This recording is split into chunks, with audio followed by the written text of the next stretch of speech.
All right, I went. I Get went paid, too. get laid, Gatorade.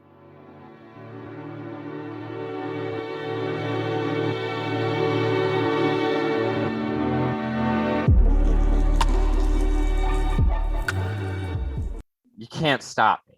All right. Oh yeah, this Words About Books. It's a podcast you've been listening to, hopefully, for a very long time. If not, go back, download every single episode. You don't even have to listen to them. We just need your download. Listen to it on repeat while you sleep. It'll help you sleep. Does that help us? Yeah. Oh, I see. We're helping them.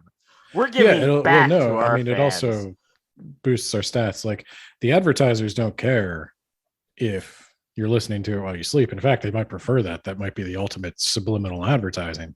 What better than when you're having a rough night's sleep of getting a Helix sleep advertisement? That one's for free, Helix, but every mention after this is going to cost you. I don't even know what is. You don't. I just fucking said every mention after this is going to cost them. Hey, edit that out. Bleep it. Oh, this started out really well. Yeah, Words About Books. I'm Nate. That's Ben. We're discussing exciting business opportunities because of the book that we're going to talk about this week, which is The Ghost Hunters Adventure Club and The Train to Nowhere by Dr. Cecil H. Mills. That's right. And he has a pretty extensive discussion on how to make money off of this property. And I've decided that I'm going to push that to the mid-reel, Ben. That's what we're going to do. Okay. We're talk about his yacht plan. That's a tasty hint for everyone. Some foreshadowing for all the listeners out there. You got to stay tuned for that now. You can't turn this off. You got to hear about the yacht plan. Do we need to do any more? I mean, we already covered book one in this series. Absolutely. So first of all, if you haven't listened to book one, the series, it's not necessary for this book, but you should still, A, go buy that book, and B, go listen to our discussion of that book, which we recorded last year. And I think you'd be very confused if you didn't read book one. Ghost Hunters Adventure Club and the Secret of the Grand Chateau, which we did last year. Why didn't you put any accent on grand? The Secret of the Grand Chateau. What was that? That was, well, there's an E at the end of grand, so you have to make grand. You have to make the accent silent, Ben. I'm a wordsmith. The accent is silent. So naturally, it just defaults to Midwestern American. Yes, exactly. Okay. You're starting to figure this out. Yeah. So Dr. Cecil H. Mills, we did a whole thing on who that might be, who the Game Grumps are. I remember that. We talked about what Flash animation was. Time. Yeah. Talking about Newgrounds. So Dr. Cecil H. Mills, we have some theories on who it might be. We're not going to discuss that in detail. I think it's several people. Yeah, I think so too. But it's definitely not Aaron Hansen in makeup. And how dare you for even suggesting that? But you know what, Ben? I think I figured it out. Because as I was reading this book, it jogged a memory. Okay? So in the introduction, he mentions his book, My Travels Abroad and Within, which had him traveling around the American heartland, interviewing people living there, and then challenging them all to a fist fight. So as a young boy, I remember a guy who looks vaguely like Aaron Hansen, who came up to my dad, and I don't remember what was said other than he challenged my dad to a fist fight, and, you know, I was there kind of like ruining his vibe. So my dad couldn't just like fight this guy. He had a kid to worry about. So unfortunately, could not fight Dr. Cecil H. Mills. But you know where I'm going with this, Ben? Probably not. Let me set the stage for you. But I've seen Aaron Hansen fist fight, and I think your dad has a shot. I'm glad you mentioned that. I'm glad you figured out where I'm going with this, kind of. So you want to box Aaron Hansen? It's too late for Dr. Cecil H. Mills and my dad to box. They need suitable stand-ins, Ben. I don't know if you're famous enough. And that was my next thing. Okay. Creator Clash 5. All right, that's 4 years away. I assume You have some time to build the fame. Exactly. We got 4 years to become huge creators on YouTube or whatever. And Creator Clash 5, I can fight Aaron Hansen in a boxing match. And you can train me, Ben. That puts me in an awkward position because I was going to bet on Aaron Hansen. He's bigger than you. Well, you're going to have to train me really well. I'm going to have to eat a lot of steak, I assume, right? No. Well, at worst comes to worst, I have a secret weapon, Ben, because you're the one who's Pocket training sand? me. No, but I will keep that in mind, actually. I was going to say, I've got a secret weapon. If you're going to train me, I can show up to the event already concussed. That'll dull the pain. Yeah, as you know, once you're concussed once, never happens again. That's not been my experience. In fact, my brother went to high school with a kid who got kicked off, of all things, the basketball team for having 31 concussions. Oh my God. Oh, jeez. Yeah, he could not find a doctor who would sign off on that. Oh my God. Yeah, no, I wouldn't either. But I would point out that get like for the in the head by a horse over and over. I was going to say many of our listeners, I assume, are of the indoorsy persuasion. So basketball is not typically a sport in which one gets concussed. His final concussion, he also played football, which is where most of them came from. But his final concussion came from diving for the basketball head first. Oh. Okay. In some ways, getting it. Hey. In another more real way, suffering a traumatic brain injury. I think he either got hit with the ball or hit the floor. I think he went on to work for a prison, so I'm sure he never got concussed again. No, like I said, once you get it once, you can't. So yeah, the brain hardens, it calluses. Yeah, exactly. It just makes it tougher. So Creator Clash 5, Ben, we've got time to become superstars so that I can fight Aaron Hansen in a boxing match. I can work towards this goal. Perfect. I'm glad you're on board. Now that that's out of the way, do you want to give a brief recap of the last book? Brief recap of the last book as I remember it. So our two Hardy boys, JJ and Valentine, who make up the Ghost Hunters Adventure Club, were summoned to the Grand Chateau by the Grand Chateau by a famous author, Wallace P. Gross. And Wallace P. Gross was then killed in front of them by a sniper.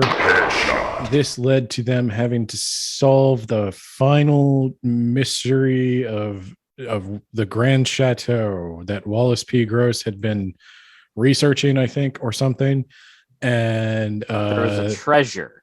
Yeah, there's a treasure. And the treasure was the friends we made along the way, I think. There's a girl working at the desk. Her name is Trudy De La Rosa. She's pretty smart. She's also into solving mysteries.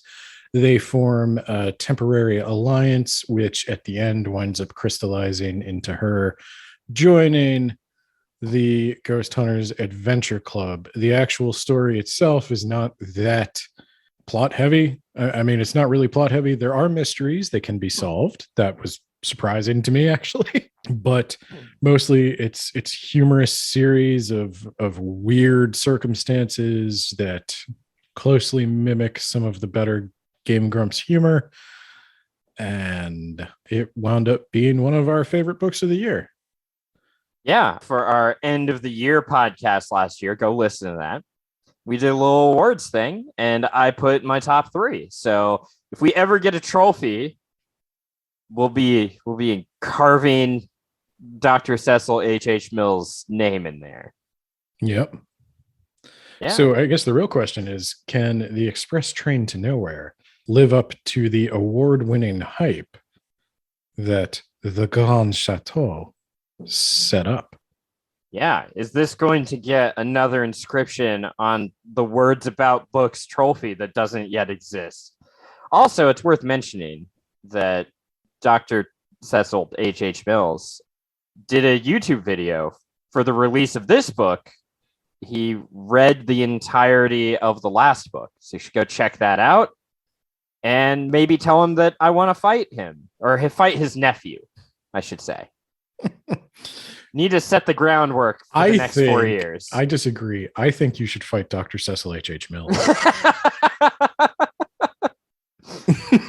You know what? If he's up for it, I don't know. Oh, he's up for it. He looks pretty old and frail. Am I right? Fighting words, right? Yeah, I guess the only thing I'll say is if you haven't read the first book and you're insisting on listening to this episode, despite our first episode covering it and the audiobook being freely available on YouTube, Dr. Cecil H. Mills is essentially what if Ernest Hemingway were forced to write Hardy Boys books to make ends meet. And it kind of goes from there. He's a Ron Swanson-esque manly man, writer of the great American novel who is forced to write a young adult novel, and he does not know how to relate to young adults. So he has written a Hardy Boys novel in 2022. Nate and I are probably the only people who get the references who are also going to read this book. And that was something we discussed at length in the previous episode. Is weird choice, but we're here for it. We live for it. Yeah, when we saw that this book was coming out, we knew we had to fit it into the schedule somehow. I pre-ordered this book. Oh my God. I've seldom done that this year. There's been a few, but this was one of maybe 5 books I've pre-ordered this year. Oh my God. So yeah, we should also mention this is a relatively new book. So, go support the author, buy it. Get that sweet capitalism going. Go buy this book, and obviously you have to buy this book. Yes. I have to there has to be more. We'll get into it. Yes, exactly. Yeah. You need to support this so that there can be a third one. So go buy it, and then if you're not wanting to listen to spoilers, read the entire book first, and then come back and listen to this. That will give us 2 downloads, actually. So that'd be really great. As we are creating ancillary content for the book in accordance with Dr. Cecil H. Mills' expressed wishes, you should also go to www.buymeacoffee.com/WABpod, and you should buy us as many coffees as the price of the book. Here comes the money. Well, damn. That's actually a lot of fucking coffees. That is a lot of coffee. But, first of all, definitely do that. We are all about shilling ourselves. Yeah. Okay. Let's get into it. We've dallied too long. So we're on it starts out with him actually boarding the train. Did you expect him to be on that train, Ben, even after he told you that he was in fact boarding that train and that he would be there? I knew, yeah. If he says he's going to be somewhere, he's going to be there. That's Dr. Cecil H. Mills. His word is his bond. Goddamn right. So they're on a train, Ben. The Harborville Express. And I didn't realize until partway through the book that nowhere was in fact a place. I knew it was going to be a place. I should have known, Ben. I should have known. Yes, I knew there'd be a place called Nowhere. Do you want to do the summary? You want me to? I think you should. You're very excited about this. I'll interrupt you Constantly. as you so often interrupt me if I feel there's something to add that you're missing. So they're on the Harborville Express, and they are there, the Ghost Hunters Adventure Club, for their first ever annual leadership meeting that they just can't get off the ground. Summit. Yes. Is there a difference? Yes. Look, I don't live in your fast and loose world of business, Ben. What's the difference? Well, a meeting, you can have like 16 meetings a day. A summit is usually like a weekend or week-long thing where you do many activities all related to a specific topic. It's a fancier meeting comprised of other meetings. A summit is closer to a convention, but usually a summit is for a very small group of people, or a relatively small group of people. Ghost Hunters Adventure Con. I have been to a leadership summit. Oh my God. Did you learn anything important? No, everybody got drunk off their ass and nothing was accomplished. We called Nice. it team building. That is what that is. Yep. God, Nothing that sounds bonds a awesome. team like a shared dark secret. This is when the audience has to start wondering what our dark secret is, Ben. We're not allowed to talk about that though because of our contract. So the conductor takes their tickets. Turns out that they're in second class commoner rooms. I wanted to say seats, but it is an actual room. Good for them. That's still pretty nice. The conductor did tell them that if they violated train law again, train law, of course, being its own separate thing, as everyone knows, he would be duty bound to throw them off the train as comically as possible. I was really hoping that that would have a payoff. There's an episode of the Three Stooges where they're thrown off of a train, and for some reason they land on horses that just happen to be there, and they ride off into the sunset. Your thoughts, Ben? You're younger than me, and you're referencing highly specific Three Stooges skits. Well, I have no idea what you're talking about. well, I watched them with my dad and my wife like last year because I bought him the entire box set and we just started going through them. Okay, go on. Go on. So, Yes, it is not unlike the Three Stooges. also on board the train is a group of train nerds who are just there to gush about all the train related details of this train, this locomotive. So I will interrupt you here and say that I absolutely loved the inclusion of the train nerds as a famously lazy Dr. Cecil H. Mills. Oh God, I don't even know what it is, but like he needs to explain things about a train. And rather than thinking of some like nuanced or subtle way to do that, he just includes a group of train enthusiasts who know every detail about the train and are conveniently nearby whenever the main characters need to know something about trains. I loved So that. that's called good writing and economic writing. It was amazing writing. I guess this is why I like the books so much, is because like it's little things like that where it's just so self-aware of all the lazy cliches in writing. And when you read the list of books we read, boy, is that refreshing. Oh yeah. This is really nice to read after House of Leaves. This was really nice to read after. I had fun with you reading Thrawn. I didn't hate it, but it wasn't great. There's Go also on. another group on this train, the Harborville Elks, which are a minor league baseball team consisting of a really small player who curses a lot and a coach and various other people who are not named because they're just a homogenous group of people. Don't think about it. Train nerds, minor league baseball team, and our fearless Ghost Hunters Adventure Club. But there's also some other people on board, Ben, and I want you to say their name or I will comically fail at it almost on purpose because I'm pretty sure I actually know. It's not a complicated name. It's just Irish spelling. It's Siobhan. Siobhan. Yeah.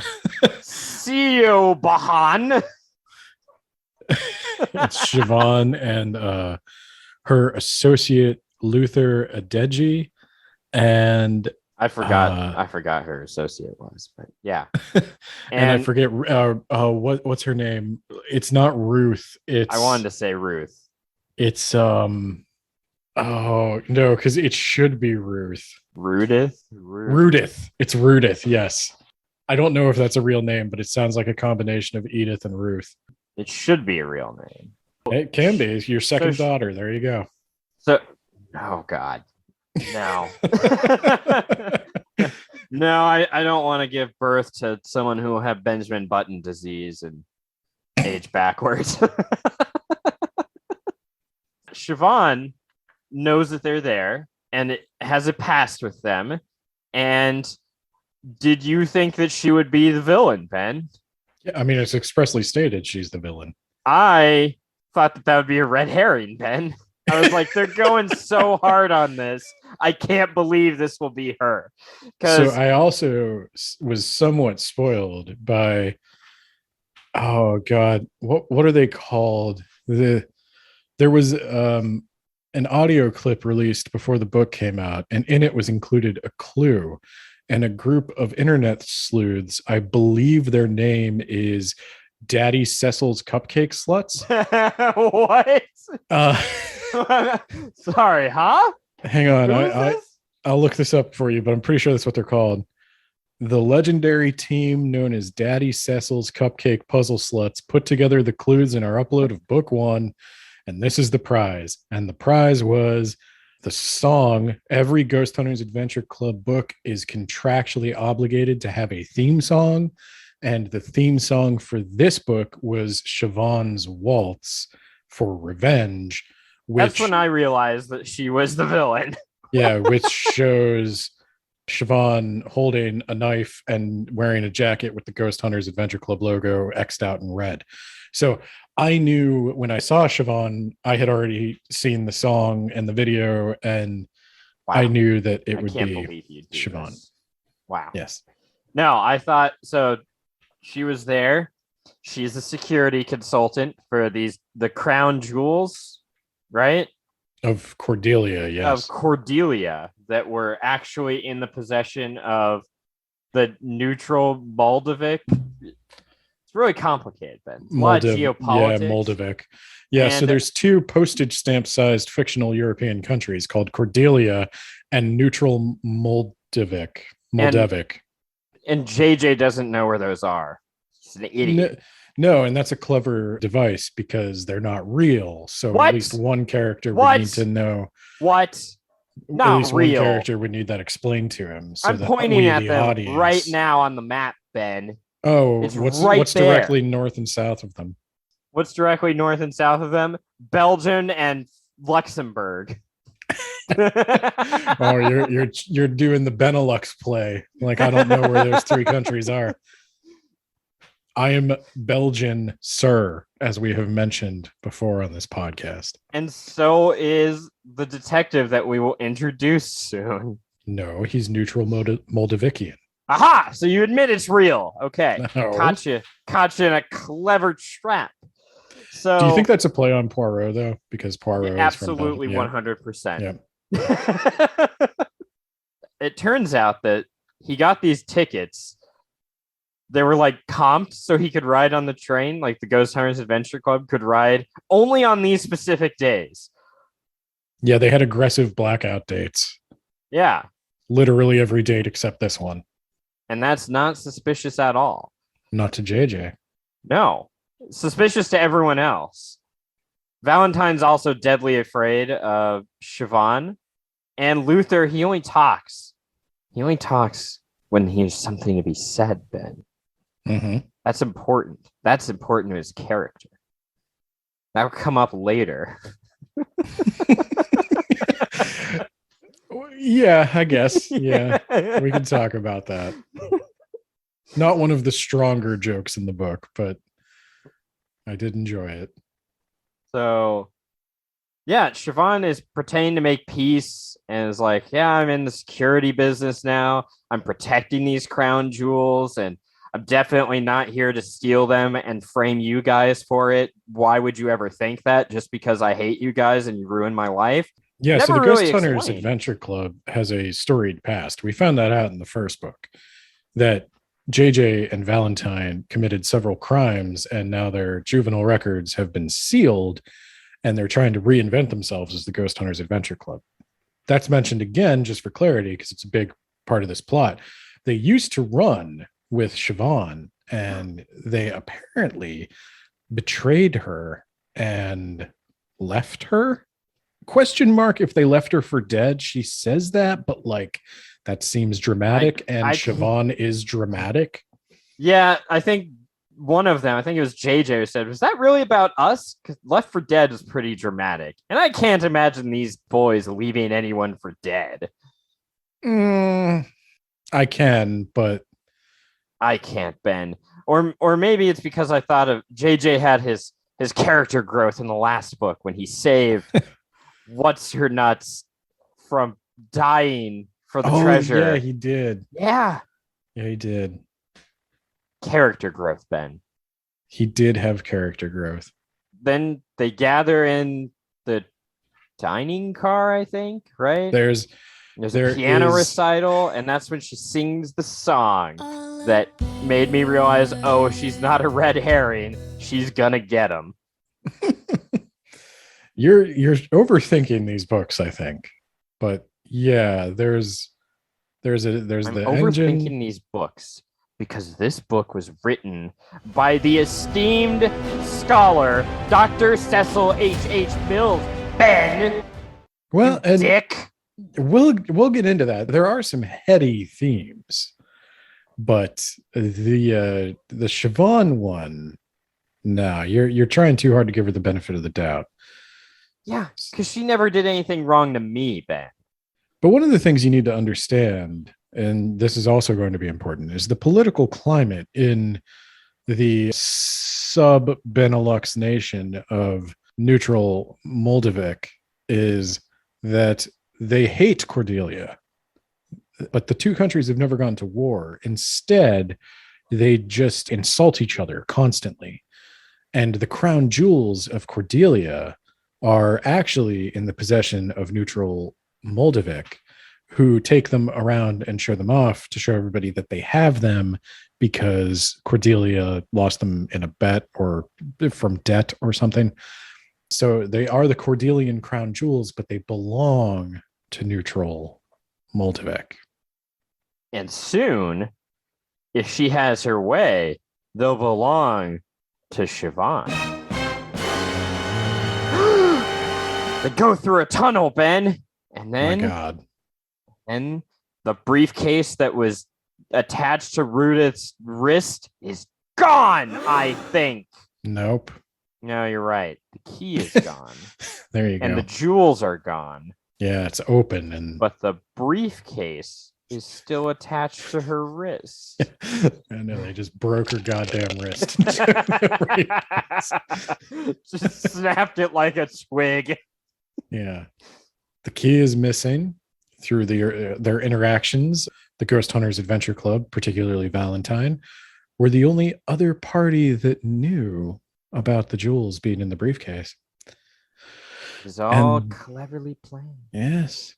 But fortunately for everyone, the world's greatest detective, Hercule Poirot, Hercule Poirot, is there. I forget his name. I also forgot his name because he's just Hercule Poirot. But he is neutral Moldavik's greatest detective. Yes. And he is here to solve the case. They're really hurting for detectives down there. Now, you might wonder, does a neutral Moldavikian detective have jurisdiction on a presumably American train? I love that. And the answer is deputized. Yes, he's been deputized by the train conductor, who, under the bylaws of train law, is able to deputize any citizen in the event of train crime. So How does he do that? He has deputized him, and he has bestowed upon the inspector a badge of office. That badge of office is a pistol with 6 loaded shots. I love that. He's He's like, oh, I have the symbol of my authority here. I laughed out loud when he pulled a gun out. Yes, I enjoyed that. Anytime a character, I don't know why, this is something that's always guaranteed to get a laugh from me. Anytime a character who should not have a gun suddenly just has a gun, I'll never forget, like that. You're referencing fucking Harry Potter. I'm fanfic. referencing the Harry Potter fanfic. I forget what it's called, but it's by Ebony Raven something. And yeah, there's a point where this author self-insert Ebony, it goes to fight Voldemort, but Voldemort, or no, she's told by Voldemort that she has to kill Harry Potter, and in order to commit this crime, Voldemort gives her a gun. And I just thought that was awesome. I just wish more wizards had guns. Go on. Let's go back to the book. So Hercule, I still don't remember his name, the detective. Hercule Poirot. He brings in 2 members of the Ghost Hunter Adventure Club. He sends Trudy out, and he starts interviewing them in the most straightforward way possible. Like, did you do it? Are you sure you didn't do it? All right, I've got nothing else. And then Siobhan finds a key that was planted. I mean, that would just happen to be in their room. I don't know when they would have a chance to go put it back in their room, but we're not going to think about that. I mean, it was probably just in Siobhan's pocket the whole time. Well, yeah. Obviously. And then she just dropped it on the floor and was like, oh my God, how did this get here? There's a key in their room. So they're like, oh, if it fits into this case, it means they're guilty. They're going to go to jail. And definitely none of this is suspicious or below board. If the key doesn't fit, you must acquit.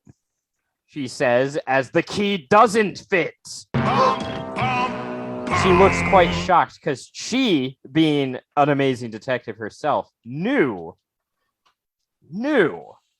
that she planted the evidence. She planted the evidence. Yeah, that's a surprise to everyone because Siobhan actually had the real key.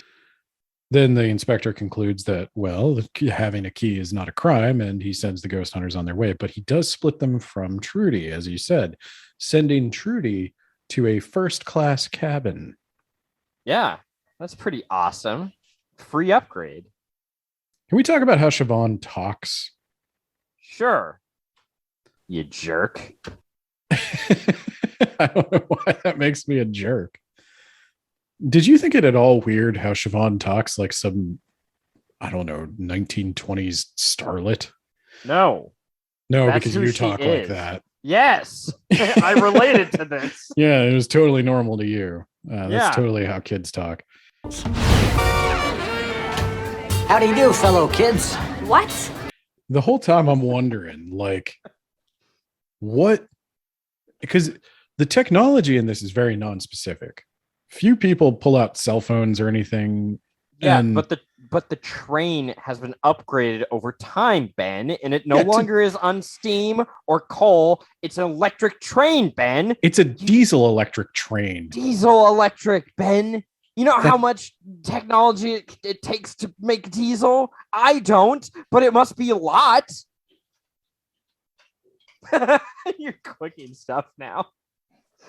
When did diesel come out? 1910. I'm just looking when the diesel electric hybrid engine was invented. In the 1920s. Perfect. See? So now we've established where this takes place. No, we Between haven't. the 1920s and now. Okay. Checkmate, Ben. Checkmate indeed. It's like, you know Batman the animated series, how everyone's wearing like old-timey clothing and they're like using Tommy guns and stuff. But like it's somewhat modern, kind of. So it's during that time period between like the 20s and now. They're very non-specific as to the time period was my point. But nobody else talks the way Siobhan talks. Siobhan's like, oh, my dear, no. Oh, dear Valentine. No, don't do that. And I'm like, God, why does she talk like that? And she's described as wearing like a denim jacket over a long skirt, kind of like a 1950s like sock hop look. And finally, Trudy says the line that I appreciated perhaps the most in the book, which was, I should warn you that I eat twee hipsters for breakfast. And I was like, oh my God, thank you. I'm glad somebody else thought she was being a total weirdo. That all seems pretty the line twee hipster. I'm pretty sure twee is relatively new though. So I think there's somewhere towards the present. This is a hybrid of back then and now, just like Batman. Okay. This book is exactly like Batman. He solves crime. They solve crime. It's the exact same thing, Ben. Yep. So yeah, the ghost hunters are cleared for now. JJ and Valentine are sent back to their second class cabin. Trudy is sent to her first class cabin. Free upgrade. Now, which do you want to cover first? Trudy's side quest or JJ and Valentine's side quest? I'm fine with whichever. I would like to talk about They Trudy's keep talking adventures. about the prisoner's dilemma, but that's not even a factor here. Yeah, they bring up the prisoner's dilemma a lot. Yeah, it doesn't really matter because neither of them is going to confess. They also get the prisoner's dilemma wrong several times. Yes. The prisoner's dilemma that I'm familiar with from game theory is that you have two partners in crime. You split them up, you interrogate them separately, you offer each of them a deal. If they take the deal, they'll get a reduced sentence. But if they take the deal, the one who took the deal will get the reduced sentence, and the one who didn't will get the full sentence. Yep. If they both don't take the deal, they both get a lesser sentence. Yep. And the right answer is supposed to be that since neither of them can be sure which one will take the deal, like from their perspective, it's fair if neither of them confesses, but that almost never happens because in like an evolutionary scenario, the best possible solution is you take the deal before your partner does. If you both take the deal, you both get screwed, though. Yes. Neither of them is going to confess, and indeed the inspector is not smart enough to attempt to use that sort of Yeah, he leverage doesn't on them. even do it. So, yeah, that's not a factor. What I want to talk about most is where the book, in my opinion, really starts. And that is with the introduction of our fourth main character, Dr. Cecil H. Mills. Oh my God. He was on that train all along, Ben. Yes. He was in his own presidential suite car. He has a whole car to himself, filled with the finest couches, lined with copies of his masterpiece, magnum opus, Cerberus from on high. All the books work which were burned in a every warehouse copy fire. has been burned in a warehouse fire. And he was let go by his bastard of a publisher, Bradford and Bradford. And he welcomes Trudy. And they have a little conversation, creator and creation. I actually loved this, though you thought I would hate it. I loved because you brought it up last time. Dr. Cecil H. Mills. Now, hear me out. No, I enjoyed that Dr. Cecil H. Mills, in his own mind palace, is in a presidential car on this train filled with all the luxuries that are denied to him because his genius has been ignored. This is the Palace of Wisdom. And from within this mind palace, he creates the world around him. And he lives in that world, each character a piece of himself, speaking to himself. And that the characters, while they say what he wants them to say, he cannot surprise them, but very occasionally they surprise him. I thought that was like unironically really deep. And I actually love it. And I love that he is like participating in his own invention. Now, I don't remember exactly what I said. You remember what I said a lot better than I do about the last book where Cecil H. Mills got involved in the story. If correct me if I'm wrong. It should have been limited only to the interludes. You didn't like that they called him up on the phone to ask him for solutions. I didn't like it. Because you're a jerk. It's because I'm a hypocrite. First off, I don't think I said that I hated it or anything. I think if I was like really looking for something, that maybe that was just one too many Cecil H. Mills references. we were still trying to get to know the characters. We were still trying to get to know Cecil H. Mills. And I wanted, I don't know, I wanted to get to know the Ghost Hunters Adventure Club a little better. And I thought that stole some of their shine to put the spotlight back on Cecil H. Mills, who is very funny.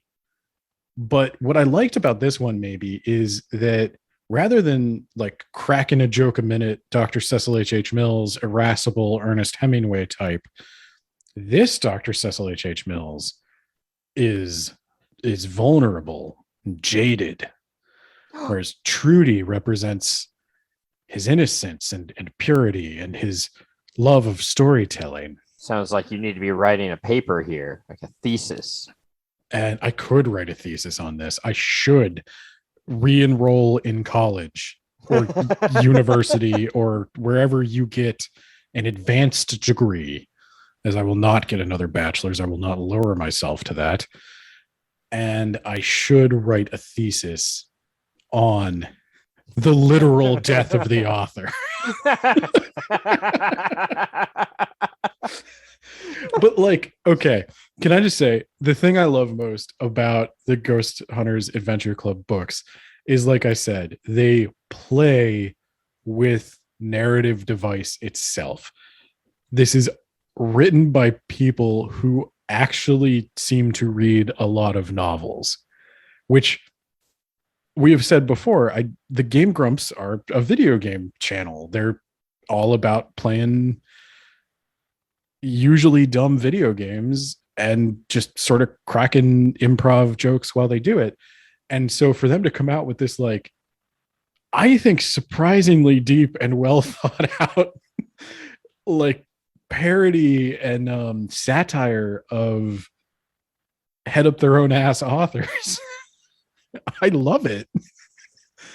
And this was one of my favorite parts, because they will, with Cecil H. Mills in this book, they will go on to explore death of the author via the death of the author. And all of these notions of where ideas come from and where characters come from and what they represent and what the process of writing feels like as the book is being written, because Dr. Cecil H. Mills correctly states that outlines are for cowards. I love it. I think everybody should read it. I think every writer would probably get a big kick out of Cecil H. Mills' role in this book. I think he is used so much better in this book than the first book. God. And I loved him in the first book. God. This is high praise. I was reluctant. Okay. I don't know if you haven't listened to our first episode. I was reluctant to read the first book, The Secret of the Grand Chateau. Because I don't know. I didn't really want to read a Hardy Boys book. I didn't really care about that. But like, I was surprised and blown away by how much I liked it. And so I went into this one like jazzed as shit. And I was not disappointed at all. Jazzed as shit. Jazzed as shit, son. So yes, Trudy expresses an interest in investigating the engine, the lead train thingy. As I know nothing about trains. Lead train thingy. She wants to the part of the train that moves the train. She wants to go there.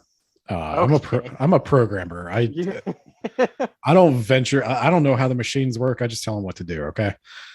She wants to go there, and Dr. Cecil H. Mills is like, "There's nothing there. I promise. I wrote the book."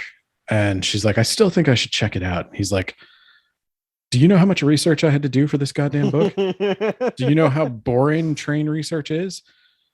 And like, that just made the train nerds so much better, because not only did he construct them, as I originally thought, for a lazy way to dump train info on an audience who couldn't be expected to know it, he also wrote train nerds because he hates train nerds, because he had to research trains for this book, and he thinks anyone who enjoys train trivia is a jerk. And so he is making fun of them.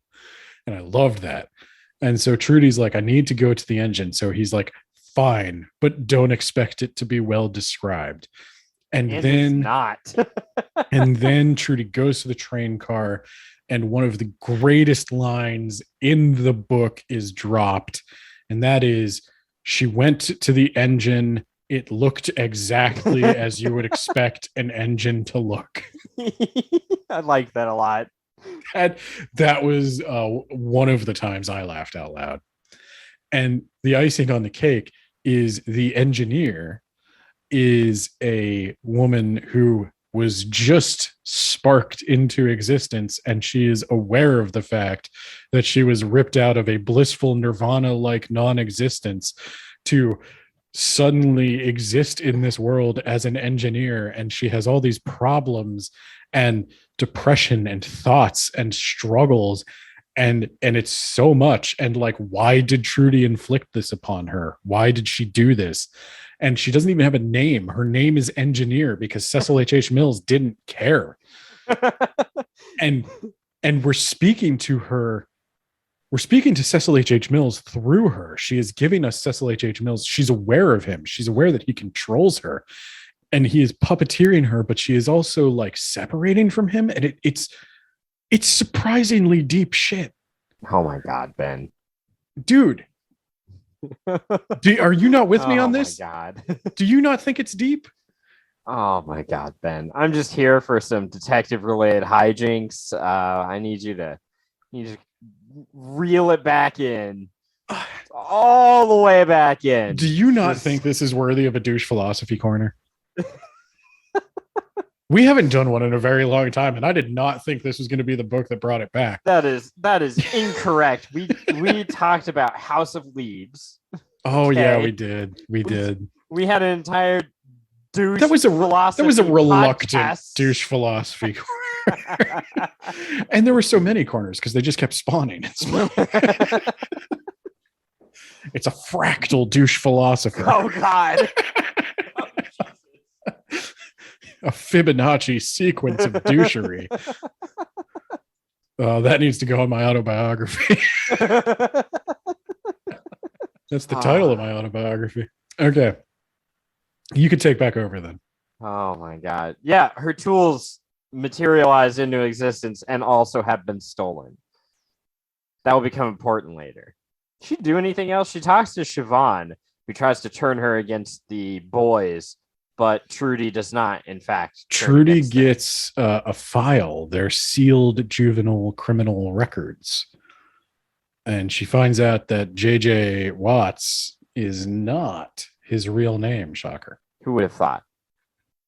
They're also not actually brothers, but yeah. Not confirmed. I think it's been confirmed. I don't think it's been confirmed. People just keep mentioning all the reasons they can't possibly be brothers. Such as their overwhelming genetic differences and identical ages. But twins. Yes, twins bearing absolutely no resemblance and several traits that like Trudy notices detached to. I don't give a shit. Okay, yeah, they're not brothers, obviously, but got him. Thanks, Ben. What else does Trudy do? I think that's it. I mean, she talks to the detective. The detective is like, I'm stumped. I don't know what I'm doing. She tries to get Rudith and the detective at two separate points to realize the obvious, that it was Siobhan who took it. And I think to Trudy no avail. Does manage to collect fingerprints from the suitcase, or from Siobhan, that she can match to the suitcase. So then we could cut back to JJ and Valentine. Now this is more your wheelhouse. This is, bullying and cheap blue humor. Blue humor? Yes. Blue. The fuck is blue humor? The color of your collar, sir. That doesn't sound correct. We talked about my 4 bedrooms. Right? Hey, blue collar, you could be like a housing contractor. You can make quite a bit of money. Yeah, but unlike them, I don't use my attic. Oh, shit! Oh, I hope Aaron kicks your ass. Bring it on, motherfucker. Yeah, they need to solve the prisoner's dilemma, which they don't. They need to reunite with Trudy. but they can't go through the dining car because that's where the detective is doing all these interviews. And there are two people who eavesdrop on them. They only catch one. I think his name is Oliver. He's the lead train nerd. Oliver The other one, I Path, think, yes. who tells them the path. Yeah. You got to go up and on top of the train, which they do. And they find the conductor there. And they get into a fist fight, and it's awesome. And I can't believe we need a new corner for this. What, The anti-douche philosophy corner. Okay, so fist fight corner. Yeah. Why Okay. not? So they fight on top of a train, They have a gentleman's brawl, according to train law.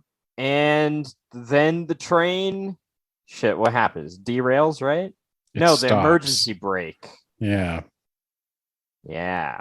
the emergency brake is kicked on, and the engineer has a hard time fixing it. So she's going to need some time.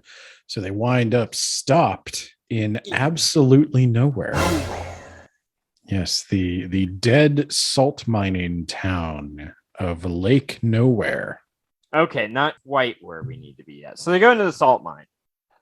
There's some Quite where we booby need to traps be for. there. Oh, your mid roll. Yeah. Oh Jesus! So they go into the salt mine. There's some booby traps. They find that the jewels are stashed in there, Nope. Are they? aren't they? No. Pretty sure that the jewels are there, though. No. Yes, they use it. They throw them. Yes, they are. The fucking coach has them. Yeah, but he's not in the mine. Is he? Where are they then, Ben? City Hall.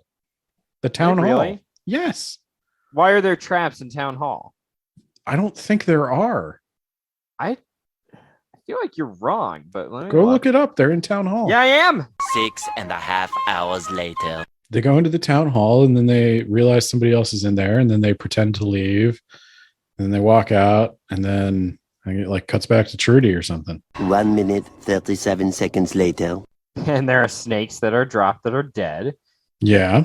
But then they leave Oliver in the mine and they go to the town hall. 1 debt to society later. God damn, you're right. They do go back to town hall.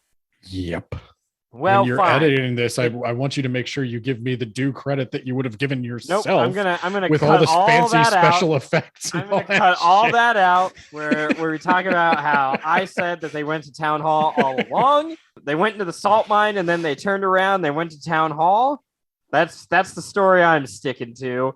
Mm-hmm. So after I rightly proclaimed where they went and Ben didn't, they found the coach of the Little League team. He's got Coach the Hank. jewels. Yeah, Coach Hank. Oh, dang it, Bobby. I'm going to kick your ass. And he decides he's going to turn himself in.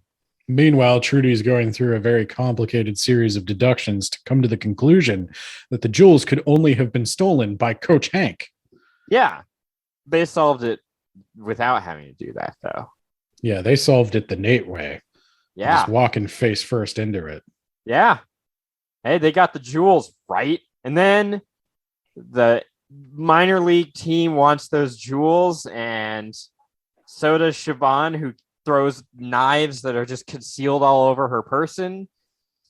And there's I a do big like how they tussle. keep using the word person. There's a big tussle, and they go for the old accusation with the detective, right? Yep, there's a parlor scene. Yeah, except there isn't a parlor, so they're just outside. Yeah, they're on like a decrepit train platform. So it's obviously Siobhan set all this up. But you know what? He also figures out that it's really the Cordelia. Only one group could have possibly had the resources and know-how to have stolen the crown jewels, and that is Cordelian royalists. Which are the entire minor league team, including the princess who is Smalls. Yes. Dun, dun, dun. Yeah, I love that.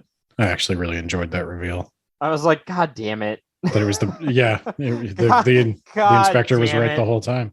This dumbass was correct. God. He's the greatest inspector in neutral Moldavik. Yeah. because there's only like You a few doubted hundred him. people in Neutral Moldavik. I'm trying to put together in my mind like what Benelux becomes if you also include Cordelia and neutral Moldavik. Neutral Beneluxia. Now that he's revealed this, shit, what was the guy? I keep wanting to call him Vincent, but that's not his name. Oh, what? Luther Adeji? Luther. Yeah, there Yeah. you go. Luther. Luther's like, hey, can I see that gun? He's like, oh, yeah, here you go. I like how he's just like, wow, it was that easy. It was that easy. Can we also talk about how this is like, and they do talk about it in the book, but this is classic Chekhov's gun. And like the gun must be used, but this is a children's young adult book. Who would the gun be used on? Well, that's a question he's going to keep asking us till right near the end.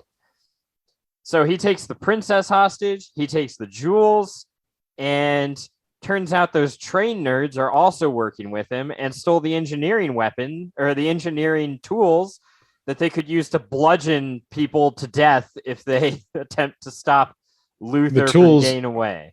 The tools are also never described. They are only ever described as specialized train tools. Yeah, figured like a big old weird looking wrench. You can get bludgeoned pretty hard with that. You can indeed get bludgeoned pretty hard with a big old weird looking wrench. And as we established, if you get concussed by one, you're invincible. Your brain hardens and it's again. It's like having a second skull. So that's a good time to do the quick interlude, because this is where he does it in the book as well. Okay. So his thing in both the introduction and this interlude is he's talking about the yacht plan. He being Dr. Cecil H. Mills. The only he that matters. Exactly. And it's with a capital H, obviously. Yes. So he talks about how we can all benefit from this. We're going to make it so much money off this property. We're going to all have yachts. God damn it. So the Ghost Hunters Adventure Club will become so popular that there will be a secondary industry of parody t-shirts, swag, merch, podcasts. He didn't mention podcasts by name, which I was a little offended by, but like, we'll get there. So that leads me to this, Ben. Oh God, I'm being. Did you pay her to do this? Why don't you describe our merch, Ben? Are we like making t-shirts? We're making t-shirts, Ben, because Dr. Cecil told us to. Are we really? We better, Ben. We should change this at least to like the Express Podcast to nowhere. So okay, this is a image that is a parody of the book cover. I am JJ. Nate is Valentine, and a friend of the show and designated Words About Books podcast animator Momo is Trudy, and it pretty much is the exact same font, and it's by Dr. Cecil H. Mills, and I assume Nate wants to use this in marketing materials. I dearly hope he did not pay for an entire animation. No. As the Words About Books coffers runneth dry. But if you want to support the yacht plan, apparently we're going to be having some merch coming this way soon. So, are you seriously going to do this? I'm going to do this until Dr. Cecil H. Mills either boxes me or tells me to stop. Okay. Both. Also, you can buy us a coffee. We should find the font. WAB Pod. We should find the font and change Ghost Hunters Adventure Club to Words About Books podcast and the Express Train to Nowhere. Okay. That could be easily done. Yeah. I think we should at least change Ghost Hunters Adventure Club to the Words About Books podcast, and we can make this a t-shirt. Awesome. You're in charge of that, though. I'm not doing that. Perfect. So yeah. Yeah, careful what you ask for, douchebag. Yeah, exactly. You told us to shill bootleg content. We're going to shill bootleg content. I am with you, Dr. Cecil. Let's make this merch. Goddamn right. I also thought. Oh, sorry. What? I'm just. You ever have like one of those moments of sudden realization that like a series of decisions by yourself and other people led to this moment where the first piece of merch you ever produced is some kind of like Game Grumps knockoff parody?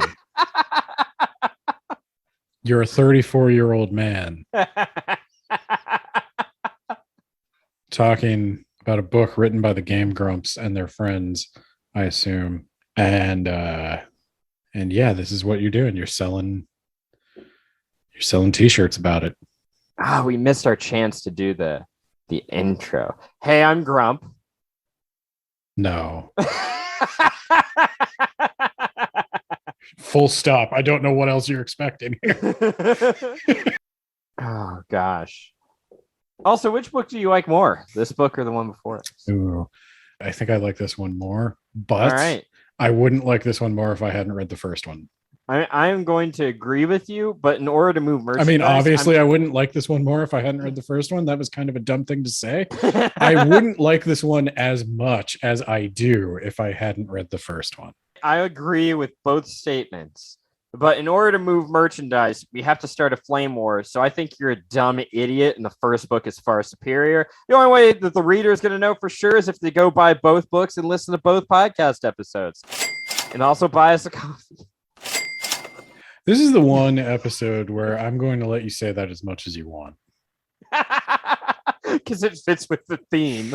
Cecil told us to. Daddy Cecil. Yeah, that's true. Daddy Cecil wants us out there on them streets selling coffees. So. All right. Mid-reel over. Anything else you want to say before we get back on this train, which we're not going to get back on this one. We're getting back on another one. Are we? Yeah. Another train comes to save the day. Oh, yeah, that's right. Because Luther took off. Okay. I'm with you. I'm Yeah, they chase the train and Luther's train disappears. Ooh. Ooh. Yeah, they go through a tunnel and Luther's train vanishes. How could that be? And then they end up in New Troutstead. Well, how in detail do you want to go? Siobhan's back. She didn't like the whole kidnapping the princess thing, so she's teaming up with the boys. We at least need to explain that the Ghost Hunters Adventure Club winds up arrested, and they are being interrogated by Officer Hot Dog. I do think Officer Hot Dog deserves some shine. I was kind of actually sad that the officer from the first book didn't show back up. I missed him too. I mean, like, I think it was a good call. He karate chop people in the throat. We got to get to the end before I can really say what I want to say. But I don't know why I'm so worried about spoilers. I have this fantasy that like if somebody's interested in reading the book, they're gonna shut off the podcast. But deep down, I know they shut off the podcast like 5 seconds after they heard us talk. Ouch. So my pride. Yeah, still counts as a download. No, it doesn't actually. We need 30 seconds, I think. Yeah. But anywho, yeah, I was kind of disappointed he didn't come back because he was a really good character. Oh well, he'll be back in the sequel, which better happen. Go buy the book. So yeah, Siobhan pretends to be their lawyer, teams up with them. I don't remember much about Officer Hot Dog, other than they managed to spring out the. Well, Officer Hot Dog, like every officer in New Troutstead is assigned a disparaging nickname when they join the force. And so he's being picked on and hazed by the other officers. And Siobhan shows up and she pretends to be an officer from the Harborville Police Department. And she is there to pick up these 3 prisoners as they are wanted on priors in Harborville.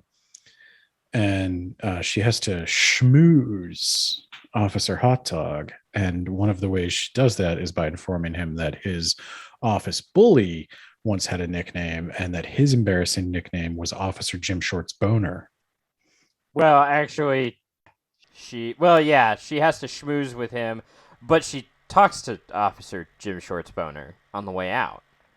She does, and she mentions his Jim Okay. Short's boner. As long as you're not misremembering this. Siobhan doesn't know anything about movies because they're just too long, so she doesn't listen to them. So that's a whole thing. I'm not going to really get into it, but she schmoozes Dr. Hot. The one thing I'll say Dr. is Hot like every weird piece of information that seems like lol random is not lol random. It is set up and payoff as written by a master of the craft. Goddamn right. He's a wordsmith. He is a genius. So they spring the Cordelians, kind of. Would you Sort of. say that the Ghost Hunters Adventure Club and the Express Train to Nowhere is actually worthy of the Nobel Prize for literature? I would give it the Nobel Prize for a lot of things. Yeah, certainly the Peace Prize, but with the Cordelia Neutral Moldavik Association. Yeah. And Yeah. definitely literature. I don't even know who they gave the Nobel Prize to literature or for literature. I don't even know really what the a Nobel literature Prize even is. Like, is there money? I think you do get money. I think you get like $1 million or something. Shit. Yeah, right? Wow. So if we can help Dr. Cecil get his rightly deserved Nobel Prize, Who votes on this? Is it like some of it normal needs to people? come Is it like a downhill. People's Choice Award kind of thing? Is there like an internet poll? Yeah, let's get Dr. Cecil H. Mills the Yeah, Nobel Peace approximately Prize. $1 million. Damn. Yeah, let's get on that foundation. Let's get Dr. Cecil his prize, and let's take some kickbacks from him. Man, $1 million. That's half a tank of gas. Am I right? Get the fuck out of here. Anyway, they got to go back. They got to find that train. They do some detective work. They find the train is hidden inside of an old cave. Turns out that town of nowhere used to run an illegal still back during Prohibition times. They were bootleggers. Just like us. Hey, buy me a bootleg beer at buymeacoffee.com. While you're at it, buy but don't read our book for $1 on Amazon. And pre-order our t-shirt. Yes, perfect. They find the train. They find the princess. I don't know how in depth you want to go. I'm gonna let you take over from here, Ben. Because really, I think we're wrapping it up, going towards the end. Didn't you tell me you had a script? I had bullet points. I already got through most of it, which is the yacht plan, how we're gonna make money off of this. Yada, yada, yada. Yeah. And the important part is we get towards one of the main characters is gonna die, Ben. Yes. So Someone Dr. is getting shot by Luther. Cecil H. Mills knows that in order for this book to really be the moneymaker, we all need it to be a main character has to die. We need something that is going to capture the zeitgeist. We need something that is going to keep people arguing on the forums, keep this in the background at all times. Everybody's got to be thinking about it. It's got to have mind share. It's got to move merch. Okay. So we got to kill one of the main characters. Who's it going to be? Should it be JJ? The Rapscallion? No. JJ is too important to the franchise. JJ, he has had an arc, but he also drives the plot. You kill JJ, you kill the Ghost Hunters Adventure Club. Could it be Trudy? She's been getting a little existential lately, making Dr. Cecil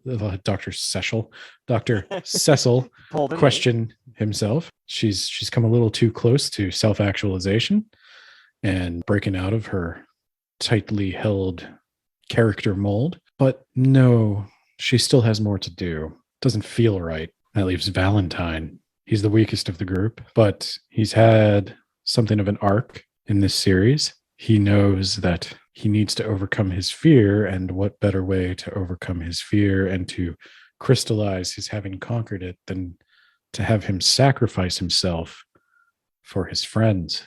Valentine. It must be Valentine. And so we move forward. The Ghost Hunters Adventure Club, through a series of weird happenstances and hijinks and puzzle solving and no small amount of bootleg moonshine that should be cut with water or it will blind you. That shit is very flammable.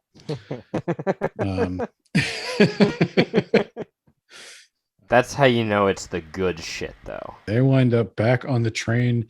Parts of the train are more on fire than one would typically want. And they are working their way towards the front, chasing Luther, trying to get there. So they gotta like hop stuff. I think JJ and Siobhan or JJ and Trudy fall off the train. Yeah, JJ and Trudy fall off the train. So it's just first they went back to inform the other train where they were, and there's a big train chase. You didn't want me. Yeah, because I thought you'd be good at this, Ben. Do you want to talk about the engineer? There's a train-on-train chase. Not really. The engineer. I was going to talk about the engineer because the engineer has an arc. The engineer has an arc, and Dr. Cecil has an arc because through the engineer, Trudy speaks through the engineer directly to Cecil H. Mills, and basically says that the one thing there's two things that come up here is that she realizes that the engineer is just Dr. Cecil H. Mills feeling sorry for himself, sitting here grumbling about all the pain of existence when deep down he just needs to nut up and get it done. He can just ride life for all it's worth, but he's got to stop feeling sorry for himself and stop sulking. And get your goddamn yacht.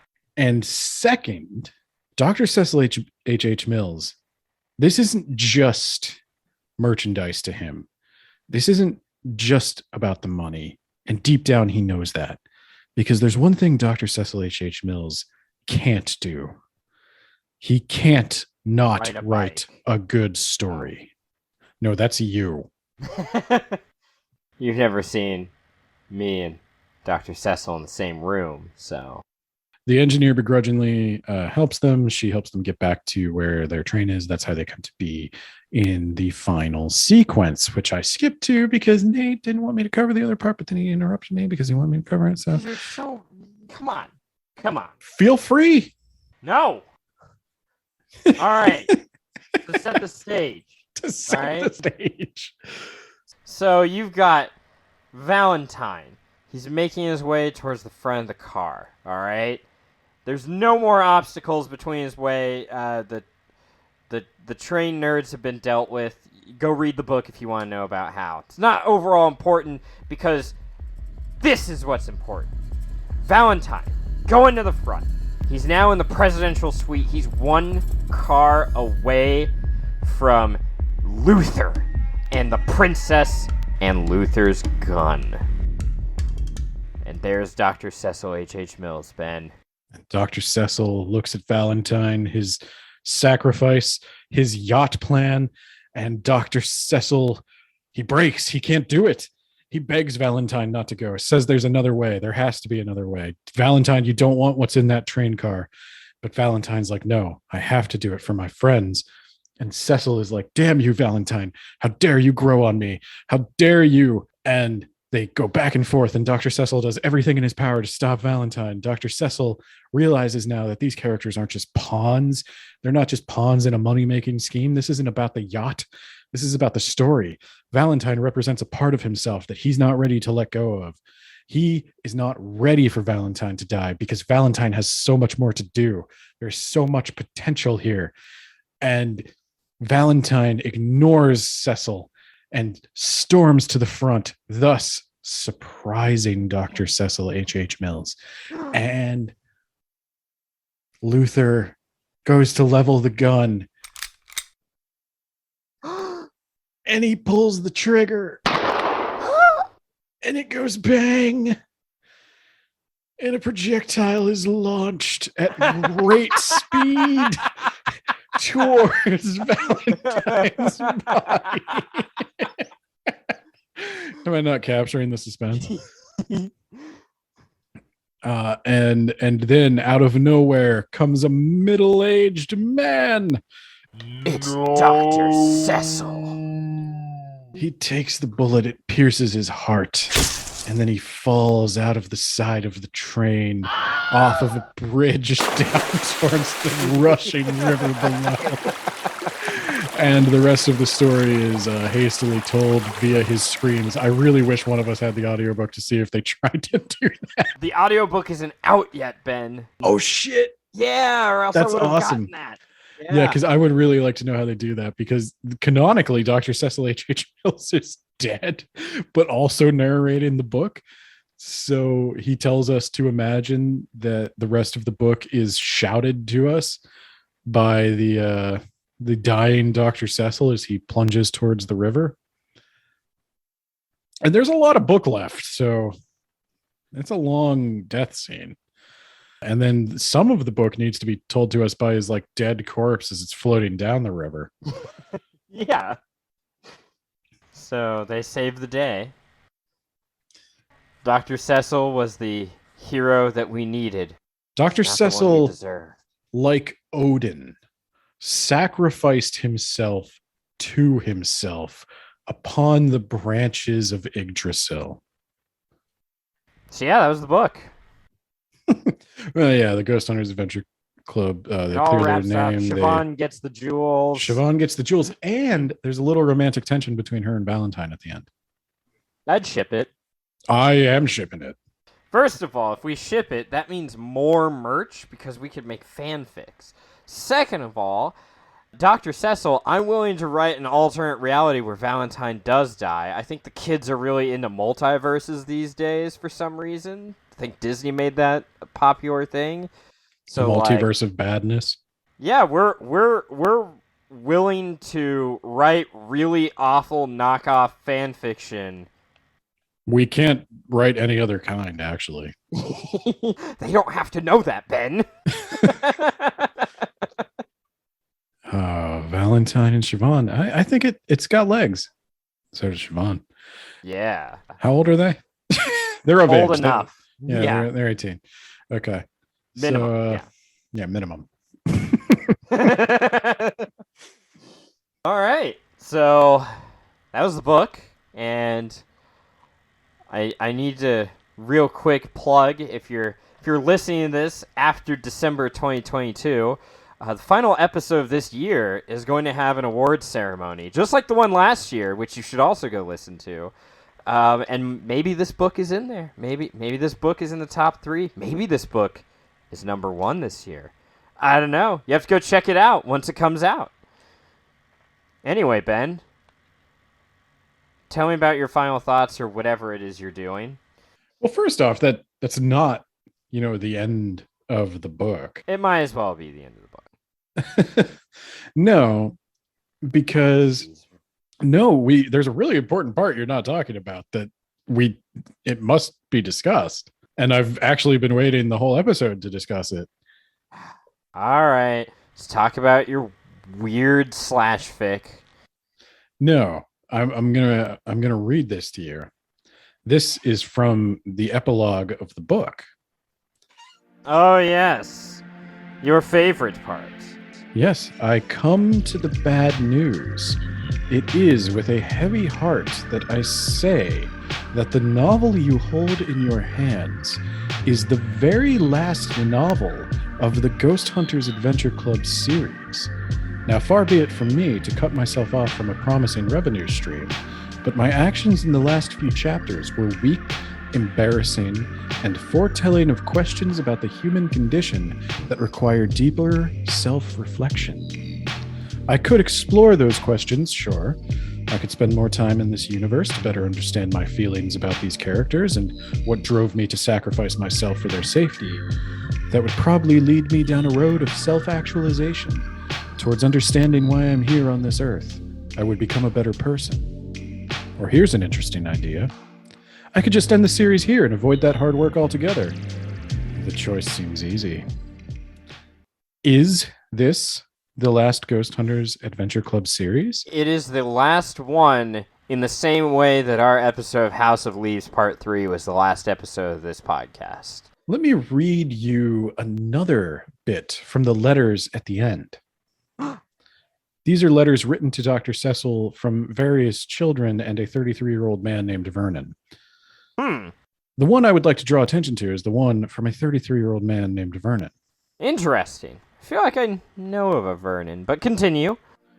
Dr. Cecil, I'd like to start off by sending my condolences to you for that tragic warehouse fire some years ago. As a voracious reader of your novels, I was very sad to hear that every known copy of your last work for fans of my age had been destroyed. While the wait was long, I was elated to hear of your return to the literary world with the Ghost Hunters Adventure Club and the Secret of the Grand Chateau. To be truthful, I found the plot hackneyed, and the insertion of yourself as a meta-character to be ham-fisted at times. Wow, Vernon, I feel like that's a shot. Okay, anyway. However, in spite of that, there remained this relentless pursuit of triumphant human moments that I found deeply rooted within everything you create. It was a good try. My question, if it isn't too forward, is regarding the split with your longtime friends and publishers, Bradford and Bradford. I was sorry to see them close their doors, bringing such a legendary collaboration to an end. But I get that warehouse fires can do that sometimes. However, seeing the recent news of Bradford and Bradford's reformation as a publishing house got me wondering, will we be seeing a reprint of Cerberus from On High? Or perhaps, will we see you take to these types of novels again? Dr. Cecil's response. Vernon, wait, hold on. They did what now? There is a fork in the road, dear listeners, and also Nate.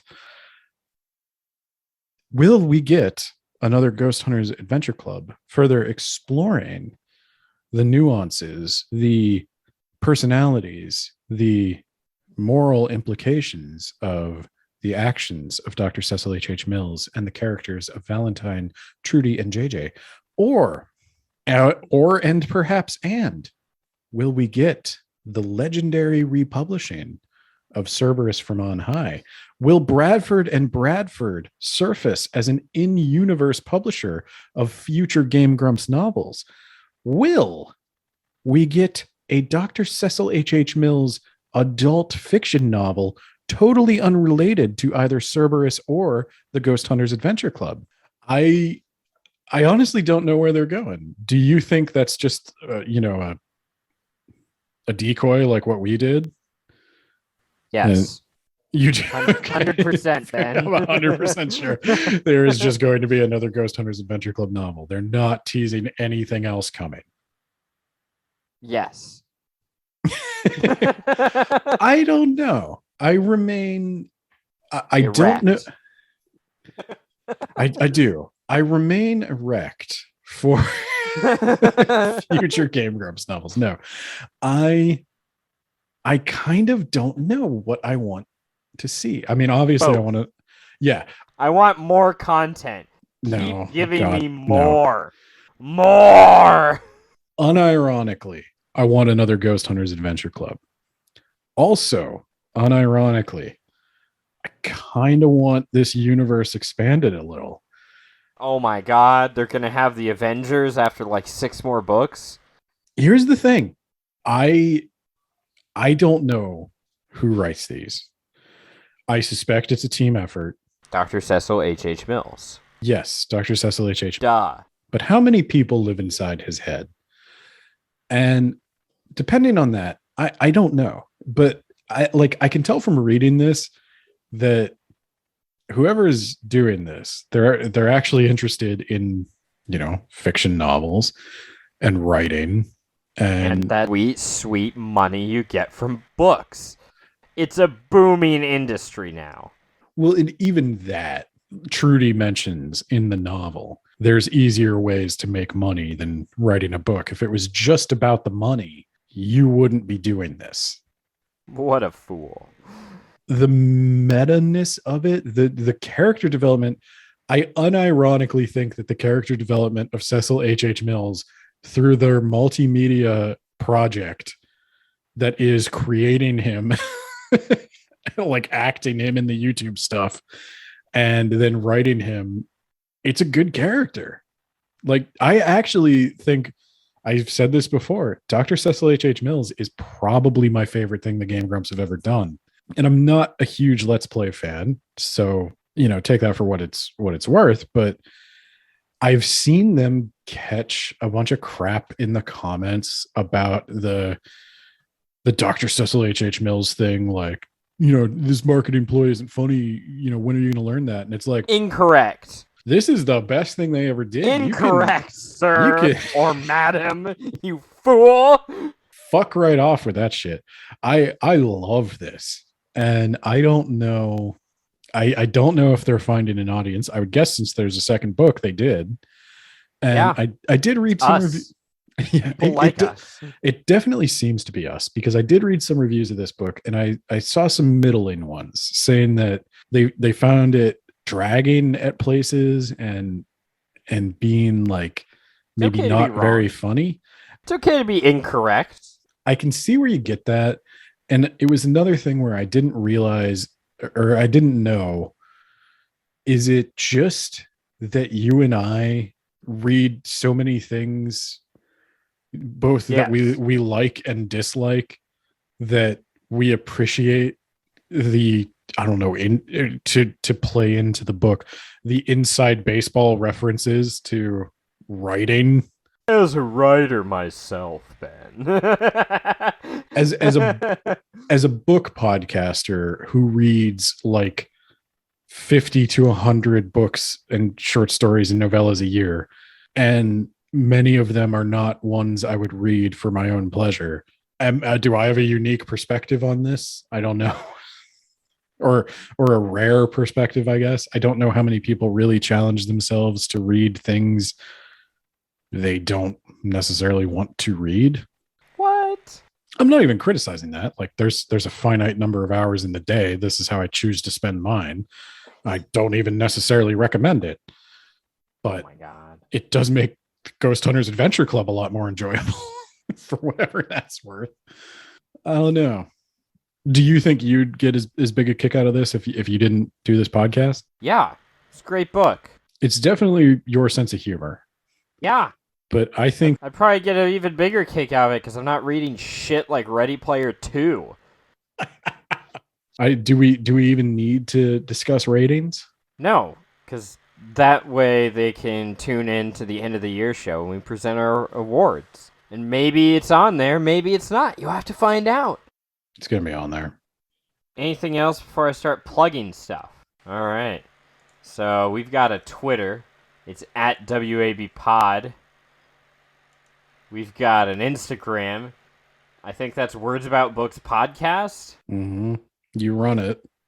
Yeah, I don't pay attention to what it is, though. We've got an email or emails. We have emails, but I would prefer you email us at wordsaboutbookspod@gmail.com. Cool. Then we've got a Buy Me a Coffee. If you think we deserve a little extra, you could buy us a coffee at buymeacoffee.com/WABpod. Every coffee you give us that we don't actually use to purchase coffee will go towards our fund to buy a yacht. So help us achieve our goal. I'm actually probably going to buy coffee with it. Well, I'll be saving up for that yacht money for the both of us. You live in a landlocked state. Yeah. That And you refuse to leave, no matter how much it sucks. There's a nearby lake. You're With a gonna yacht put a over yacht- there. How are you going to get a yacht onto the lake? We're going to have to troubleshoot, but I hope that we'll just have enough money to fly it in with a fleet of helicopters. Airlift the yacht into the lake. Yes. Jesus. Okay. All right. And then other ways you can support us. We've got a shitty book. Don't read it, but it is $1 on Amazon.com. It's Edenverse by Nathaniel Creed and Ben Edward. It's bad. Don't read it, but definitely purchase it for $1. Purchase it for your friends. Purchase it for your family. Just purchase it. Did we even make money on that? We make a small amount of money off of that, yes. Amazon But we takes haven't like sold 60 any copies in 50 years or I was whatever. gonna say Amazon takes like 60% of the $1. Yeah. but we're gonna make so many cents, Ben. Email me. I'll just send you a PDF.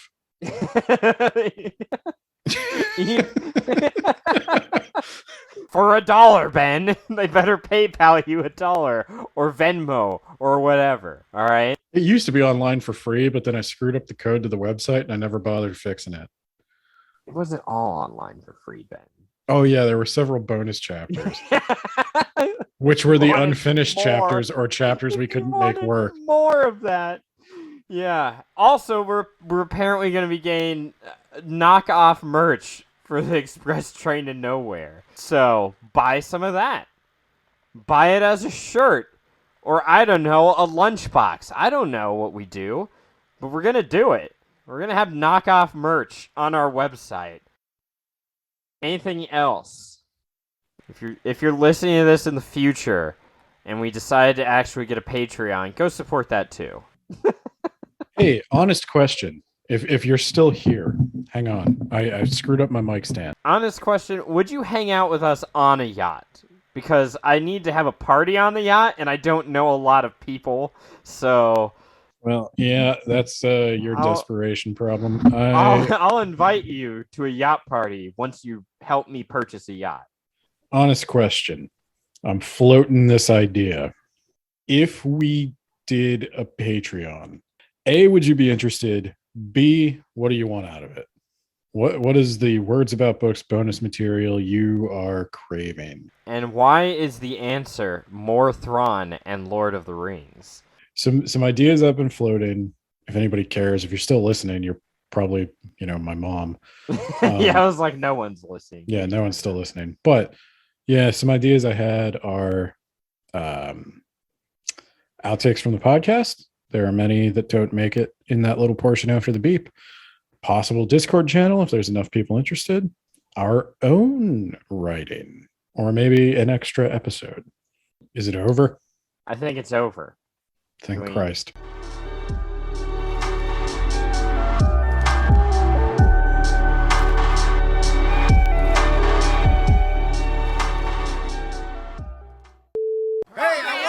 Champ, what do you think of Aaron Hansen from Game Grumps? I think he's a good man.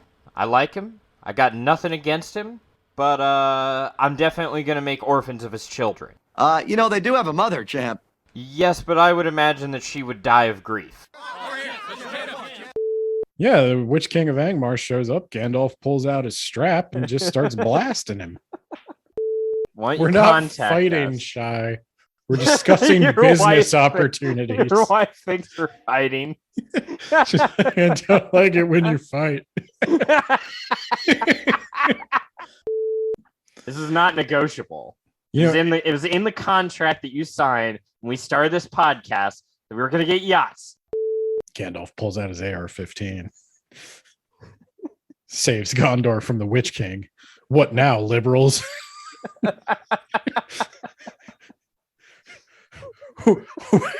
Where was Joe Biden when the Westfold fell?